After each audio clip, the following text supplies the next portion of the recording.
Greetings, viewers and listeners, and welcome to part 2 of our conversation on setting the foundation for success in your tertiary education.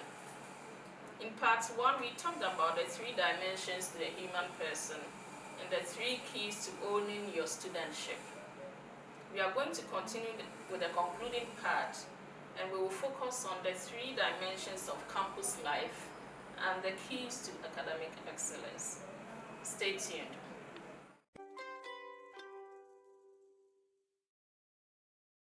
Dimensions of campus life. Just like all the other dimensions we've discussed so far, campus life is also tripartite in nature. It consists of the academic life, social life, and spiritual life, and obviously academic being controlled by the soul, social being controlled by the body, and spiritual being controlled by the spirit. But all these 3 are connected. So let's look at what constitutes academic life on most campuses.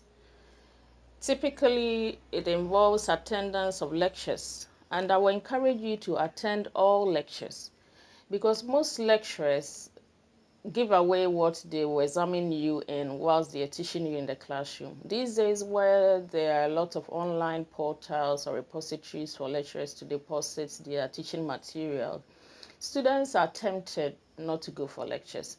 But the advantage of attending lectures is getting information that lecturers don't put on the slides but are mentioned extempo during their delivery. And this is how you get the tips that may appear at the end of the semester or end of term. So make sure you are at every lecture. In most serious institutions, attendance is taken and that counts at the end of the year or the term.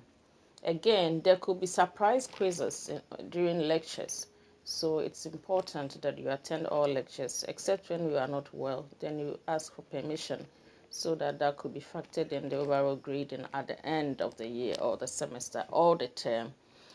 Most institutions also have tutorials alongside the lectures, and these are normally handled by the lecturers themselves or by graduate assistants or by teaching assistants. Tutorials typically involve solving of questions and then discussion of topics that you could not grasp in the classroom. Take advantage of tutorials if your institution has them. And for those who do practical-based programs in the tertiary institutions, there's always a laboratory component or a fieldwork component. Don't take these things for granted because collectively, attendance of lectures, theory writing, and practical all contribute to the professional that you will become one day. There is group studies, some are structured by your departments or institutes, some you have to form yourself.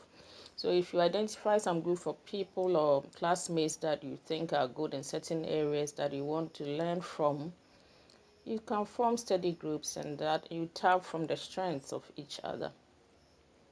The academic life also involves attendance of workshops and other training, which might not be directly in line with the curriculum. Most academic departments or institutes have seminars, either weekly or bi-monthly. And this is where professionals come to share their expertise or share their success stories with the faculty and students. And these gatherings can be very enriching. Sometimes there's also the space for the lecturers themselves to share their research work and even graduate students to also share their research work. So look out for seminars and participate in them. Now let's look at social. Under social, the first one I recommend is a professional student association. So for example, if you're a medical student, there's always a medical students association. If you're a chemistry student, there's a chemistry students association. If you're a law student, there's a law student association. Align with these associations. It's a learning process when you are involved in student leadership and you take up positions. So align yourself with these associations and then take up leadership when the time comes and grow socially. Some also have secondary school associations, alumni of secondary schools that they bring to the tertiary institutions. Join them because these are spaces where you get to connect with like-minded people to distress and also to learn new things. There are sports clubs on campus you could join. The residential units on campus sometimes have associations as well under the junior common room. So, for example, if I should use KNUST, there's Africa Hall, and then there's Africa Hall Junior Common Room, which you can also associate with. And if you aspire to be a leader, you can also be a leader of one day. Apart from these already mentioned entities, you could also volunteer either with a club that is into charitable works or into giving up their time for some cause. Look out for these and then share and also take from the people you interact with. Now let's look at the third dimension of campus life, which is spiritual. I'll recommend that you join a religious group of your choice. So if you're Christian, if you're Muslim, if you are any other faith, associate with the people of like-minded faith, because there's joy, there's strength in communal worship. So do that if you have the opportunity and if you have the faith. If you believe in individual worship, to spend time to meditate and uplift yourself, your spirit and your soul.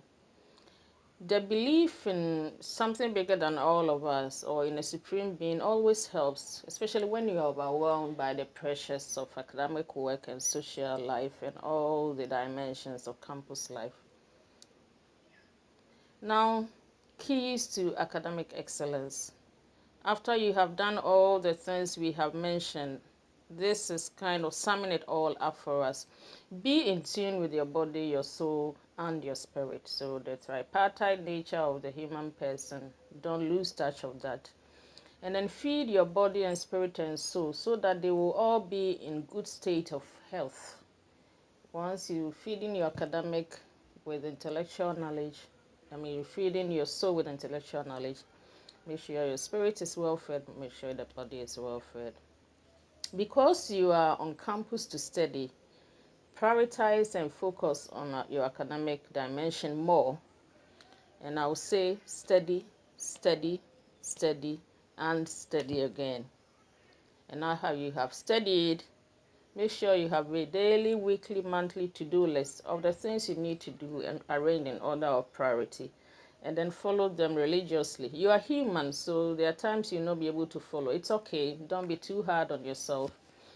Even as you practice self-discipline and you want to stick to your plans, also make time for leisure. Make time for leisure to play with your friends, to watch a movie, to play ball, just to relax so you don't break down. And then exercise your body so that your mind will be alert. And then you eat well so you don't fall sick under the pressures of campus life. If you are distressed or under pressure, speak to someone. Speak to a counselor, speak to an academic tutor, speak to a residential tutor, speak to all the people that have been outlined who are the go-to people in times of distress. And then after all is said and done, show up and give off your best. I wish you the very best of your stay on campus. Thank you. This is where we draw the curtain on our conversation entitled Setting the Foundation for Success in Your Tertiary Education. For the freshers here, I have no doubt in my mind that you are up to a great start. To the seniors, I know you have been well equipped for your own self-leadership and leadership of others. Thanks for staying. Bye-bye.